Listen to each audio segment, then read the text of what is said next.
ले ज्योति ले ली उ तो चाहते बारी बेचारी हमरा में आवे के हां तो कहिए से जोतवाइल हाबिल लेकिन का करब तू रार मुस्मात हो जेबे से छोड़ के नहीं के बाबा दोनों दोनों तू ना कहले बाबा आजे कहलियो हां तो तहर नया बदले के आदत थोड़े तू अपन केस पहान ध के क्रिया खा कि ना कलियो पहान ध के क्रिया खा है केस पे केस पहान ध के क्रिया खा हे पहान ध के हे केस पर क्रिया खा के तू नहीं को कह सब बार झड़ जाए आ है आहा मर्दा हां मर्दा ये मोटरी उटरी उठा के हां मर्दा वो मोटरी ह उधर है चमकिया में कहू कुल हंसुआ उसुआ एही में नु रखले बा हां बाप रे बाप आई दादा दिन भर उहे कटनी कइले बा हां अपने अकेला ही हां मेहरारू जब देखले बारी कि फेर बलमुआ रोज तो जाते बारे आजो उठ के चल दिहले काम करे खातिर गर्मी से लद फद्दे भइल बा अल्लाह सर पसरला का कहतरू काहे रास्ता घेरतरू ए राजा जी क्या दर्द है तेरे आवाज में रवा दिन भर काम करतानी और सेक्सी आवाज में बोल तनी रात में आराम कर लिए राजा जी खाएला मन तबा जोते के बाकी जुतवाई तब नु पहले कटाई तब न जोताई आराम कैला से हां धर्म कर्म चली ना करम ना चली धर्म चली करम ना चली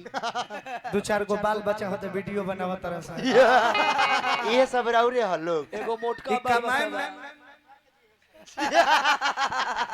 ई का खा के जी है साख बताओ तू ही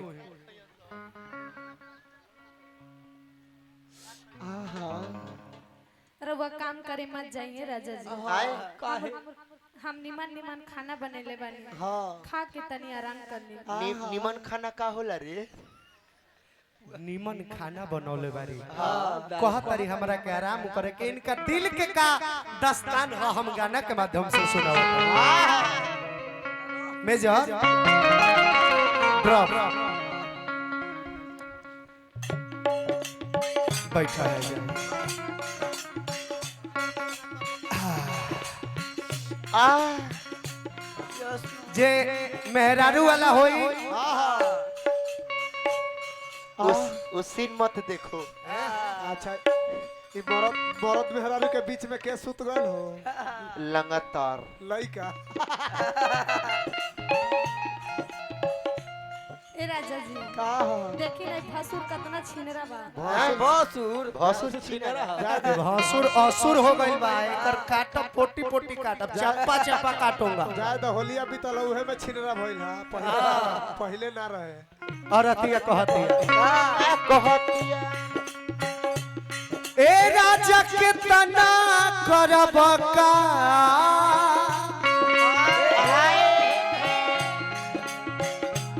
अपनी का कोला अब यारा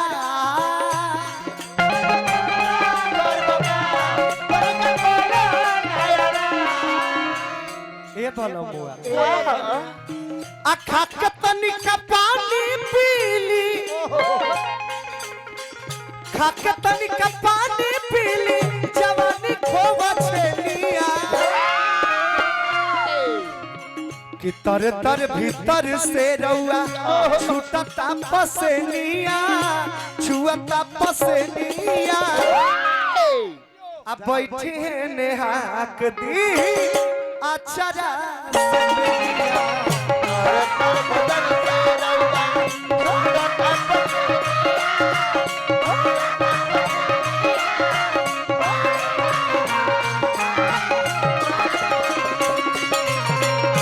भीतर से रउआ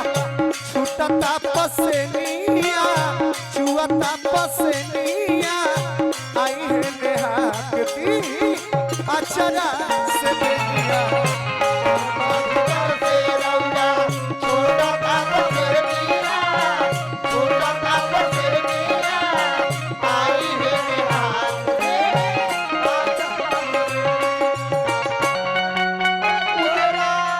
धुनक धुनक धुन धा धा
कहला ई मौगी किए बलमुआ का ह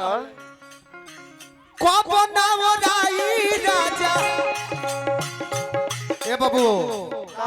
तनी का पैसा लूटे खातिर खाली बैठल बड़ा जाए जा ना पीछे हट लो पीछे हट लो कलाकारी दे पैसा लूटी है लोग तू लोग मान लो हम बड़ भाई हैं छोट भाई हम लोग तो तोहर लोग के अधिकार बा हमरा में हिस्सा बा ऐसे अब कोनो बात नहीं खेबा के कलाकारी में दिक्कत मत कर दलो हेजा ले मत चढ़ के रहल ओकरा ऊपर ए जे तनी मुर्की मार के आई बलमुआ कब ना ओराई राजा ई प्लेन मुर्की है ई प्लेन है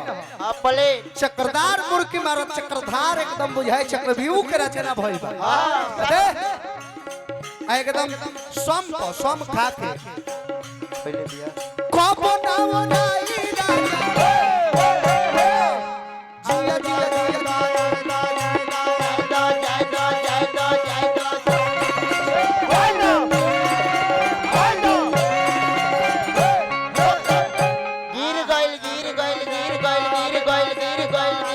काठी गिर गइल रे झाल के तलिया गिर गई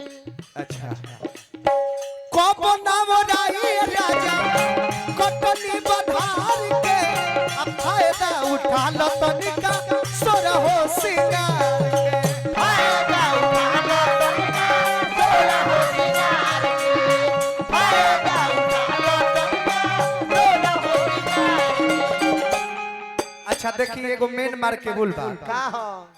जतना मर्द मेहरारू के प्रेम देखले में मजा ना आवे हां उतना मर्द मेहरारू के झगड़ा देखले में मजा आवे ऊ कैसे जी महाराज का कहत सही बताओ तनी देवर लोग जितना होई भैया भौजी के झगड़ा देखल ही होई लोग अच्छा है गांव में कहीं आदमी निकल के देखेला तो लौकिए जाला हां मर्द मेहरारू के झगड़ा में बड़ा स्वाद होला ऊ कैसे देखई मन करे काहे कि झगड़ा होला कैसे कैसे कोनो जन्मो जन्म के दुश्मनी ना नु रहेला ना तनिका सा बात के ईर्खा लाग गइल आन लाग गइल तो झगड़ा हो गइल मरो धरासल थका सलाइल बारे अरे टिंकुआ कमाई अरे अरे फफिया के माई अरे हट देह पर चढ़ला हट ए जे ले आओ खाना ले आओ ए जे गरम हवा छोड़ त ठंडा हवा छोड़ मेहरारू खाना ले के दिहली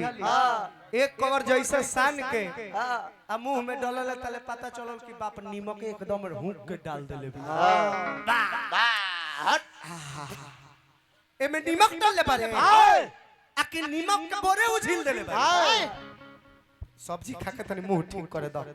सब्जी